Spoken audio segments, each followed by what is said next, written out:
Good morning, everybody. Great to see you here today. Thanks for being here on this beautiful, as Dan just prayed, a beautiful Lord's Day, and we're really blessed to be able to be together. We're starting a new study in this class beginning today, and I say it's a new study. It's actually not a new study. It's a study we've engaged before, but just always so important and encouraging to talk about things found in the book of Genesis. So we're going to start a new study today in the book of Genesis. If you haven't already gotten a copy of the study guide we printed up, it's on the table in the back, and you can get one of those, but you don't need it this morning. If you don't have one, just get one as you're going out. You can follow along. We're just going to be in Genesis 1 today, and so just turn your Bibles to Genesis 1, and we'll consider such vital and important truths that are recorded for us there. Genesis, literally beginnings, and it's about the beginning. It's about all things concerning creation in Genesis 1, of course. The author asks us a question starting out, what was already in existence even before the beginning? That's sort of maybe could be considered a trick question because there wasn't anything material. There wasn't any matter. There wasn't any universe. There was nothing before the beginning. But obviously, the trick part of that question is God was in the beginning. God pre-existed the beginning of our physical universe. God is eternal. God always existed. There was never a time when God didn't exist, or never will be a time when He doesn't exist. God is eternal. And so I'm sure the answer that our author was seeking for that question, what was already in existence even before the beginning, is that it was God. Now, concerning material things, we firmly believe there was no matter. There was nothing that existed in the material, in the sense of a material universe or matter or anything else. We believe that God's creation, and the text is going to tell us so, that God's creation was, the Latin expression is ex nihilo, out of nothing. God's creation was out. It was not that God took things that are already here and then just sort of refashioned them. You know, we might do that. You know, somebody said he created that machine. This guy is very clever. He is just tremendously inventive. And he created that machine that's doing this very complicated task. Well, we might use that terminology, but we know that he didn't create the matter out of which that machine is made. He took what already existed, and he probably took metal that already had been made metal, but he took stuff that already existed, and then he fashioned it into that machine. Quite incredible work, I'm sure, but it's not what God did. God created everything out of nothing. And again, the Latin expression, you'll hear it from time to time. The Latin expression is ex nihilo, E-X-N-I-H-L-O, nihilo. So we need to believe that about God's creation. So how did everything come into existence? Question 2, well, verse 1, in the beginning, God created the heavens and the earth. There's something real significant about that statement. It's a very simple statement, but there's something really significant about that because what it provides for us is the answer to what is the uncaused first cause. There has to be a first cause because we believe firmly, and the Bible teaches absolutely, that there is the principle of cause and effect. If you see something that exists, you see an effect, then you know there must be something that caused that effect. Cause and effect. We reason that way all the time. If you were awakened in the middle of the night by a loud banging noise, your mind would immediately go to the reason. What's causing that? What's causing that? You answer, maybe my air conditioner compressor just croaked and it's sitting out there. You know, it's dying. Those kind of thoughts would race through your mind. What's causing that noise? There must be something that causes that effect. Well, here we are in the physical universe. It's an obvious effect. It's here. What caused it? You know, that's what we have as believers that non-believers don't have. Non-believers can't answer that question. What was the original cause? It's interesting that even atheists date the universe. Even non-believers in God date the universe. What do they say? The universe is about, they claim, we don't agree, but that's beside the point right now. They say that the universe is about 20 billion years old. In other words, they would go back and say the Big Bang happened 20 billion years ago. We don't believe in the Big Bang either. We don't believe in 20 billion years, but that's not what we're arguing right now. When they say that, when they put a date or an age on the universe, they're saying that it had a beginning point, right? In fact, all scientists agree that matter is not eternal. So there had to be a beginning. What was the beginning force? What caused what we see? They don't have an answer. They absolutely don't have an answer. We have an answer.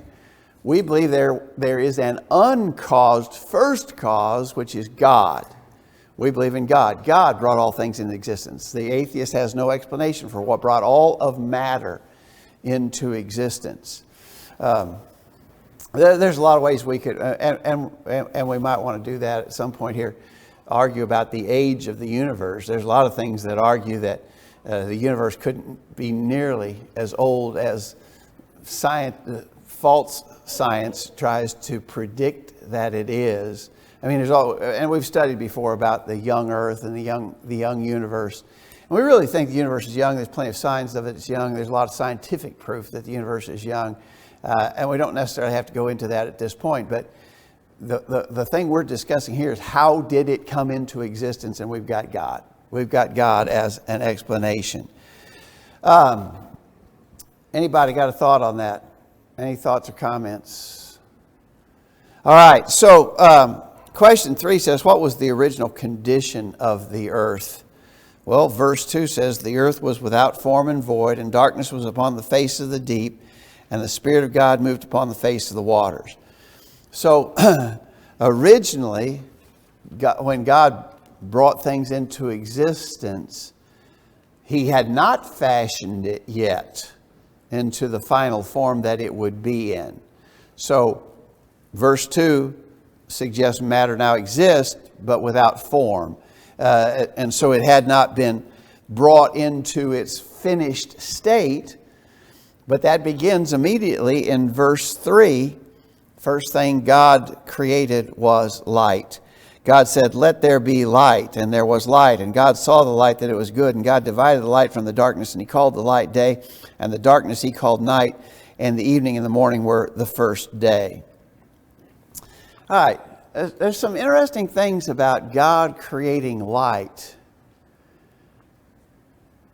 We're going to see here, when we jump down to verse 14, in verse 14, on the fourth day, God's going to create the sun and the moon and the stars. Wait a minute. Sun, the moon, and stars, that's our light sources, right? But He creates light before He creates the light sources. Oh, that's curious. Now, we couldn't do that. Mortals couldn't accomplish it. You can't create light without a light source. You got to have a source if you're going to have light. God created light without a light source. Now, what's kind of interesting about this is, I think it helps to answer a question that we get asked a lot, because we're young Earth creationists. That's how we would be identified. We would be identified as young Earth creationists. How old do you think the Earth is? If you add up the Bible chronology, you're going to get about 6,000 years. Some people, there's some gaps in those genealogies. There are not many gaps in those genealogies. And if there are gaps, they were early on, because we got very thorough genealogies starting at Abraham. From Abraham on in Genesis 12, we got very thorough genealogies. If there's any gaps, they were before Abraham in the first chapters of Genesis. I don't even think there's significant gaps there. But if you wanted to argue for some gaps, you might get the age of the earth up to 10,000 years, although I don't really think you can. So even say 10,000 years. 10,000 years versus 20 billion years is what the atheist says. Even what some scientist says, even what some people who call themselves Christians claim that the universe is 20 billion years old. There's a big difference between a 20 billion year old universe and a 10,000 year old universe. I think the universe is probably more on the order of 6,000 years old. They're not even on the same graph. You can't even graph those things on the same chart. The difference in scale is so significant you can't even graph them together. Now, here's the question we get asked, though. You guys are saying the universe is less than 10,000 years old. When I look up in the night sky, I see stars out there, and they tell me that those stars are 200 million light years away from us. And you understand what that means? That means that the light from that star would take 200 million years traveling at the speed of light. That star is so far away that it would take light 200 million years to get to us. We would not be seeing that star, they say, if the earth was only less than 10,000 years old. In fact, we wouldn't be seeing many stars at all, because almost all stars are way, way farther away than 10,000 light years. So how are we seeing those stars? How are we seeing those stars anyway? I think there's an answer right here. God created light without light sources. And that would tell me that God can create that distant star, but He can also create the light between me and that star so I can see it. I think that's the answer to that challenge. That we get challenged that way a lot. I think that's the answer to the challenge. Tom, I saw your hand move. We were in school, goes back half a century ago, longer when we started, 60 years, basically, 60, 70 years ago. I remember in science books they talking about, the time frame was in hundreds of thousands of years, not millions or billions. As we progress through, that time frame has expanded to meet, their present day theories and things that they're, coming to. So theirs is never a set standard to go through. They keep moving the marking point backwards to moving clearly. Yeah. Where if you have the point there, and almost everything that you do science-wise has a finite starting point to where you measure. If you're going to build a piece of furniture, you have to have a point to start from. You're going to build a machine. Your measurements and everything go from 0 to a certain point. And when you keep moving that thing, you don't have any guide or reference to go through.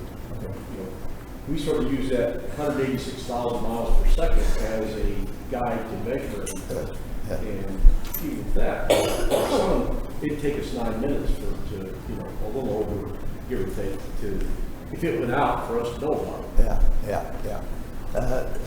But I do think that this is an important bit of information about how God created light. JD. I think too, thinking about this, if you're only using a scientific approach and not taking into account any things surrounding creation, the same way that if science tells us that it takes however many billion years or whatever to make a rock. Well, the day after God created it, if somebody came along and had the technology and tried to carbon date the rock, well, it wouldn't read 1 day old. It would read however long that it would seem. In other words, God created fully grown, fully formed things. I think that's a really important point. God created a mature creation. Because just like JD was explaining, what was the first instruction that God gave to man? We get later in the chapter, He created man and woman. What was the first instruction He gave them?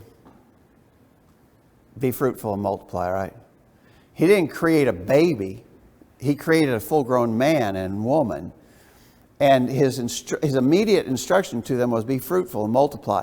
So that tells us that God created a fully mature, well, first of all, he created a fully mature man and woman, but the implication of that would be that he created a fully mature universe as well.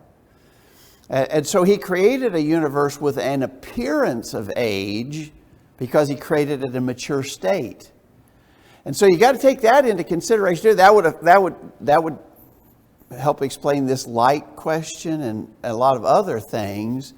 For instance, someone says, how are there oil and coal deposits in the earth? Because we understand by natural processes, that would take a long time to happen. Or how about diamonds? How could we have diamonds in the earth's crust?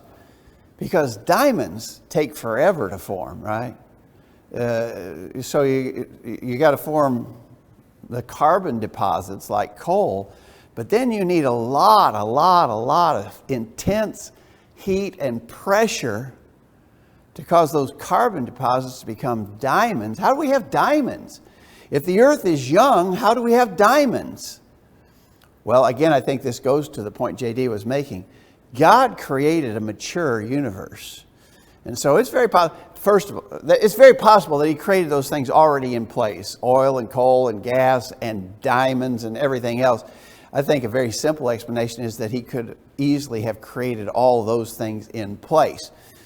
I think there's another possible explanation is that although men think they're really, really smart, they may not understand all the processes involved in how oil and gas and coal and diamonds are formed. They may not have, they think they know that, but there's still a lot of speculation and theory that is not proven. And so, again, I don't think that our faith in a young universe should be shaken by any of the claims of science that are not proven.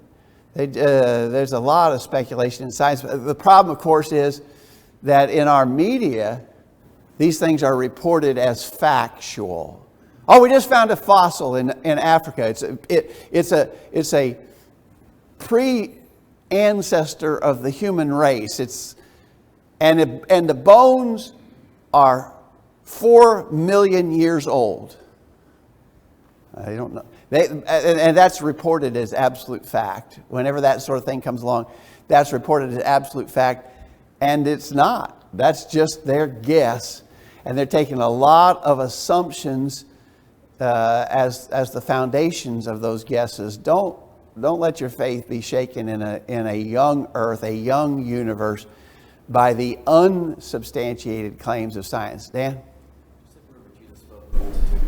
I'm sorry, can you? Just like Jesus had fed the multitude with fish, and they had all these baskets of scraps of fish left over. If you gathered up all these scraps of fish, you carried them to a scientist and say, hey, how old are these fish? He would probably respond, oh, they're at least 15, 20 years of age. Well, no, they're actually less than a day old. Good point. Good example. Anybody else have a thought on that? Dale?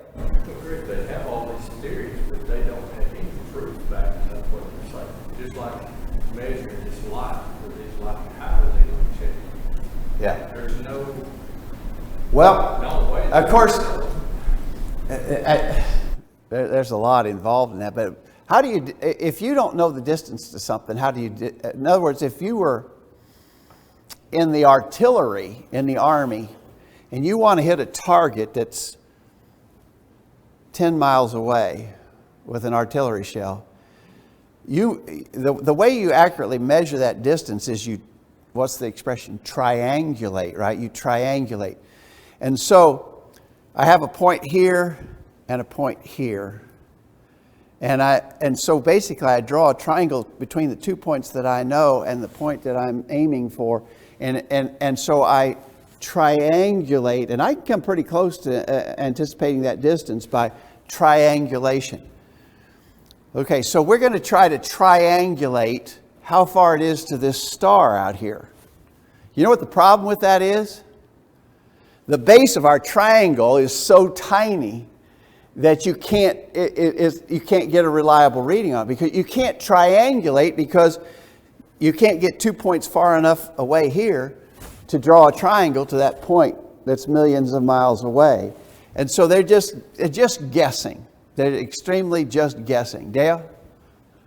The same basis works on the depth line. It sends sound waves from the boat to the bottom, and they have to return at a certain time to take it to the depth.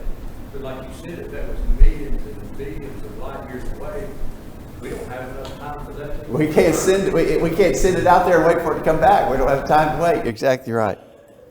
All right, so light. So the first thing God created on day one was light. Now here's another thing. Even in these very initial verses, here's another thing that's really important.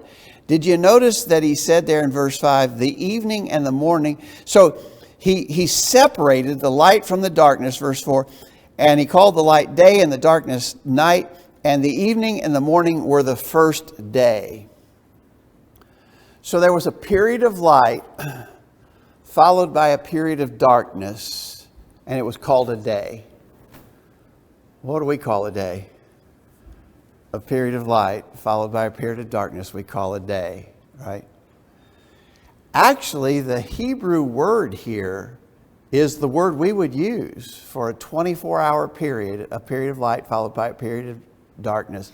We would call that a day, and that is the word that is used here in the text. And the reason I bring that up is because they are people who identify as Christians, but who feel a desperate need to try and harmonize the Bible with the unfounded claims of science. And so they're trying desperately to find some place where they can squeeze millions and billions of years into this story of Genesis 1. And a theory they have come up with is the so-called day-age theory. That every day in Genesis 1, Genesis 1 is going to describe 6 days of creation followed by the 7th day of God's rest. But they want us to believe that the days were actually long eons of time. All right, now, right here it could be so, I guess. There's nothing that would prohibit that from being so on day one, except for the fact that if that's the case, and if that's the way the language is used, it's the only place in all of the Scripture where it's used that way. Everywhere else in the Scripture where the word day, the Hebrew word yom, every other place where we read that, it's clearly a 24-hour period of time. Every time that there's a number associated with the word yom in the Old Testament, it is a 24-hour period of time, unless this is different. Some people want us to believe, but some people want us to believe it's different, but we're going to see in this text it can't be. It has to be 24 hours. So we'll keep reading. We'll come back to that observation. All right, so day one, light and separated day and night. Begin reading at verse 6. And God said, let there be a firmament in the midst of the waters, and let it divide the waters from the waters. And God made the firmament, divided the waters which were under the firmament from the waters which were above the firmament. And it was so. And God called the firmament heaven, and the evening and the morning were the second day. All right. King James Version uses the word firmament. What in the world is a firmament? What's a firmament? Anybody? What would we call it? What would be the word we more typically would use here? We would talk about atmosphere, right? He created our atmosphere around planet Earth. Important? You better believe, right? Again, it's necessary. Light is necessary. Day one, light is necessary for the sustaining of life. Day two, the atmosphere is essential for maintaining life. Something real interesting here. Note this. There was water above the atmosphere. In other words, did you see what he said? He put a firmament in the midst of the water, let it divide the waters from the waters. God made the firmament divide the waters which were under the firmament from the waters which were above the firmament. Well, I understand the waters that are under the firmament, right? Ocean, rivers, lakes, that's water under the firmament. We still got that, right? We like to go fishing in the waters that are under the firmament. Okay, we understand it. the waters that are above the firmament? What in the world is that? JD? So, what I've heard over the years is that could this, be what was broken up about at the time of the flood, and some have theorized potentially this is some other protective type layer that may have allowed people to live longer at some point. Okay, I think that is the answer. I think that this suggests, and we're going to, as we continue our study in Genesis, we're going to come back to this, but I believe that this suggests that the earth had a water vapor canopy or envelope around it. And so there was water above the atmosphere. The atmosphere divided water which was above from the water on the surface of the earth. And I think it's being described there. I think this water vapor canopy is being described there. If that's the case, then that would explain why we find evidence, fossil evidence, of tropical sort of plants and animals that lived at the extreme poles, the north and south pole of the earth. How are we finding in these remote, frigid places evidence of plants and animals that couldn't possibly live there today? Well, if there was this water vapor canopy around the earth, it would produce what? A greenhouse effect, right? Isn't that what the climate alarmists are crying out in our time? That if we don't stop polluting the atmosphere, we're going to cause a greenhouse effect. What does the greenhouse effect do? It heats up the earth, right? Well, here was a natural greenhouse effect. There was water and I think that statement clearly indicates it so, that there was a water vapor canopy or envelope around the earth, which would have acted like a greenhouse. The light would have come in, but the heat would not have been able to escape, and we would have had a tropical climate all over planet Earth. So hang on to that. I think that's an important thing there. And again, we're going to come back to that. We're going to especially come back to that when we ask the question, where did all the water for the flood come from? How do you get enough water to flood the earth like Genesis 7 says the earth was flooded in the days of Noah? Well, there's an expression there. When we get to it, we'll talk about it. There's an expression in Genesis 7 where it says God opened the windows of heaven. I believe he caused that water vapor canopy to collapse. And but it also says something about the fountains of the great deep were broken up. That's significant too. We'll talk about that when we get there. But remember this business about water above the firmament. I think that's really significant. All right. So that was day 2. Keep reading. What we got on day 3, verse 9. God said, let the waters under the heaven be gathered together into one place, and let the dry land appear. And it was so. And God called the dry land earth, and the gathering together of the waters called he seas. And God saw that it was good. And God said, let the earth bring forth grass and herb yielding seed, and the fruit tree yielding fruit after his kind, whose seed is in itself upon the earth. And it was so. And the earth brought forth grass and herb yielding seed after his kind, and the tree yielding fruit whose seed was in itself after his kind. And God saw that it was good. And the evening and the morning were the third day. All right. So on the third day, the dry land portions of the earth were separated from the oceans or seas of the earth. All right. That's information, interesting information, necessary information. And then plant life, right? Grass and fruit trees, plants were created. Plant life was created on day 3. Did you notice that the plant life was created and the herbs, the grass and the herbs were created, yielding seed after his kind. The tree yielding fruit whose seed was in itself after its kind. So plants were made to produce, they were created in such a fashion to produce seeds that did what? bring forth more of the same thing, right? So corn was created, and it produces seeds that when you take the seeds and put them back in the ground, you get corn again. Seed, bearing seeds after its kind. Do you know how much we depend upon that principle? You know, that's the principle of biogenesis. That's the scientists would call that biogenesis. Life comes from life, and life produces after its own kind. So here I am, a farmer, and I got this field, and I've got it all prepared for planting. And I'm going to plant corn in this field because I think I can make a good profit on corn this year. And I'm going to plant corn in this field, but I plant corn in this field and it comes up rutabagas. Oh man, I'm ruined. I'm ruined. I spent all that money preparing the field for... Nobody wants rutabaga. What am I going to do with all these rutabaga? I don't have to worry about that, right? I plant corn, I know corn will come up.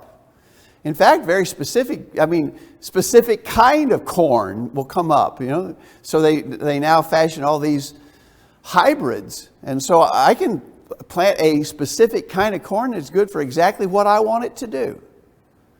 Seed produces after. The law of biogenesis, it's a scientific law.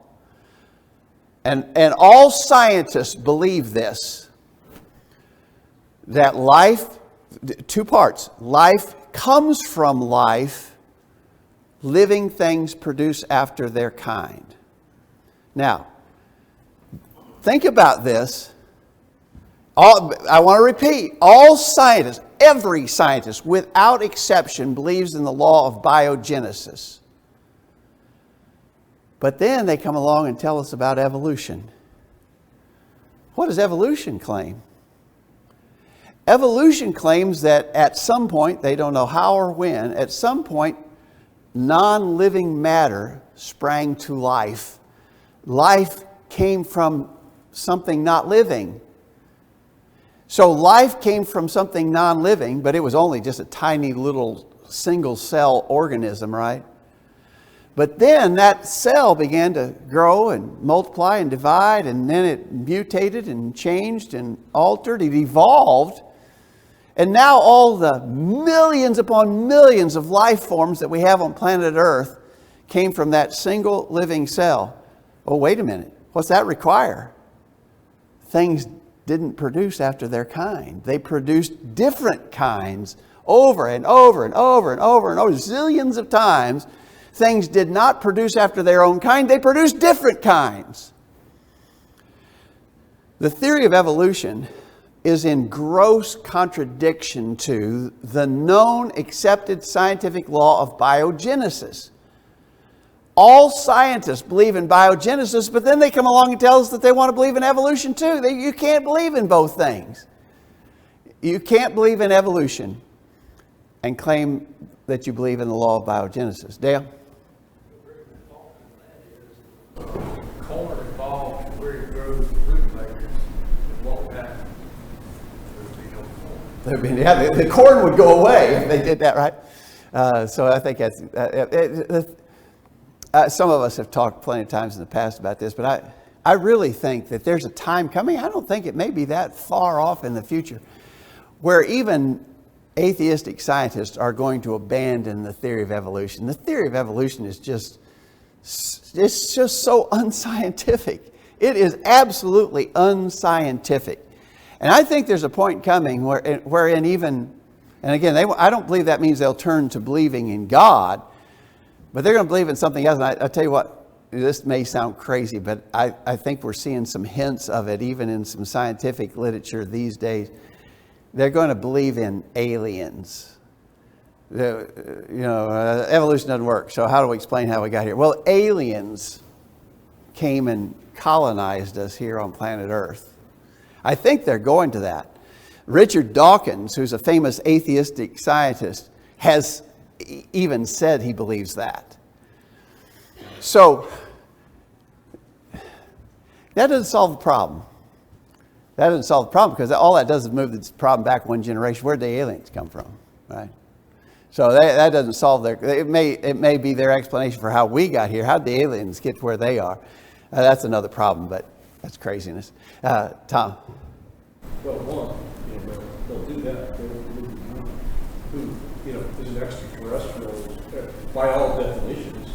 They won't believe in him. They'll be looking all over the universe for that extra. Yeah, we spend, our government is spending untold billions of dollars searching for life out in the universe someplace.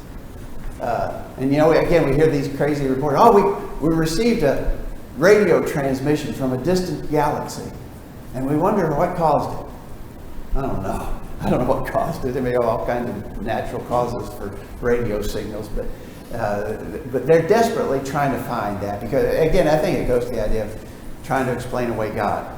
Another thing, just here in our last couple of decades, right, we've come across this DNA, all right, and we found that that's basically the blueprint for all life. Every cell. Every cell. But, they've started breaking them down. They've got the DNA for plants, they've got the DNA for animals, they've got DNA. And, you can take and get, a mouth swab or a drop of blood or send it away, and you can get your DNA history. I haven't seen one yet that came back that my ancestor is a chimpanzee or a fish. And that whole DNA thing is incredible because they say that the encoded information is in one cell. If you tried to write it out, it would take volumes of books just to write out the information, the DNA information encoded in one cell. Incredible. One more thing before we end day 3. I want to go back to that question, how long were the days? How long were the days? Remember, what they're trying to get us to believe is these day-age theorists are trying to say that the days in Genesis 1 weren't literal 24-hour days. They were long eons of time. And that's how they're trying to get 20 billion years into this storyline. That's how, as human beings, we supposedly evolved about 4 million years ago. The first humans supposedly evolved. So even humankind is like 4 million years old, according to them. And so, I don't know why, but there are some people, they say they're Bible believers, but they feel such a compulsion to harmonize those unclaimed scientific statements, or those unproven claims of science, that's what I mean to say. They feel some great burden to harmonize those with this story that we're reading in Genesis 1. It doesn't work. How long were the days? Well, I know at least by the time we get to day 3 that the days had to have been literal 24-hour days, because if they weren't, how did those plants survive, right? How did those plants survive? Because he already told us that the day was defined in the text. The day is a period of light followed by a period of darkness. So you got to factor that in. That's what a day is. He defined his own terms here. A day is a period of light. Okay, but I want this day to be 100 million years long. Well, what would that require? It would require 50 million years of light followed by 50 million years of darkness. How are the plants going to survive? They can't, right? They can't survive. And so by day 3, without doubt, the days are clearly literal 24-hour days. Dale?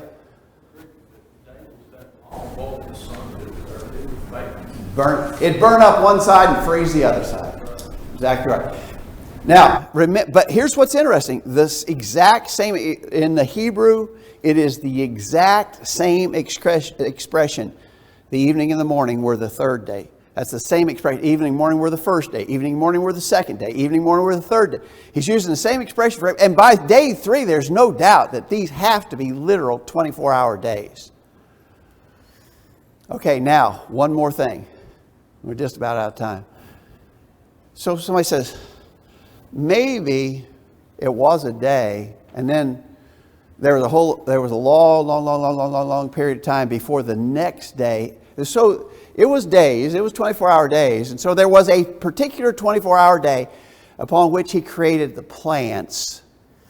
And then there was a long time until day 4 came along and he created the sun, moon, and the stars. And then a long time till day 5 came along. He created the animal life and insects. Animal life and insects were created on day 5 and 6. We'll talk about. I guess we're going to talk about that next week.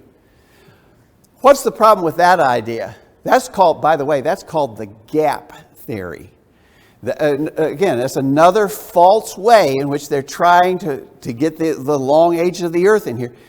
And so we've talked about the age theory. This is a sort of a variation on that called the gap theory, that there were long gaps between the days. What's the problem with that, Tom? Pollination, exactly. So he created plant life on day 3. If there were long gaps between the days and the insects weren't created until at least day 5, maybe day 6, how are those plants going to produce their seeds? There's no insects to pollinate them. There are a lot, not all plants, but an awful lot of plants absolutely must have insects. Some plants pollinate themselves, some plants are pollinated by the wind, but there are some plants on our earth, a lot of them, that require insect pollination. If there weren't insects around for a long time till you get to day 5 or day 6, those plants wouldn't be here. They couldn't have produced after their kind. And so what we're seeing is that here's the way we describe it. I think it's really, really important. These were literal, consecutive 24-hour days. I think you got to have both parts of that. They were literal, consecutive 24-hour days in the creation week. All right, see that, Dale? Also, just like we were talking about, you had a long day with the sunshine, it would burn it up. The same thing would happen, everything would freeze. Yeah, exactly right. It's just not workable. It's complete. It's scientifically not workable. You know, I think what's important here is when we teach what we believe about this, everybody says, "Oh, you guys are just absolutely ignorant of the principles of science. You guys are just absolutely ignorant about all things scientific." Really? Our explanation is actually do you see how our explanation is harmonizing with known science? Our explanation is harmonizing what we definitely know scientifically, not what we're guessing, not what we're speculating, but what we know scientifically matches up with Genesis 1 very well. Dan? I watched those documentaries. There's this hummingbird. It's called a long-billed hummingbird, and it has a bill literally that comes extremely long. Yeah. It is the only hummingbird that can actually pollinate this one specific flower. Hummingbirds are very territorial, so they fight for other flowers that they can pollinate and drink nectar from. But there's this one specific flower that only that long-billed hummingbird can actually pollinate and extract the nectar from. So which one came first? The flower or the hummingbird? And this story says that the flower came first. And how did those two come together? Because they were created. They were both created with the intention that one will provide for the other. And within a couple of days of each other. Yeah, exactly right. Dale, other thought? No. Okay.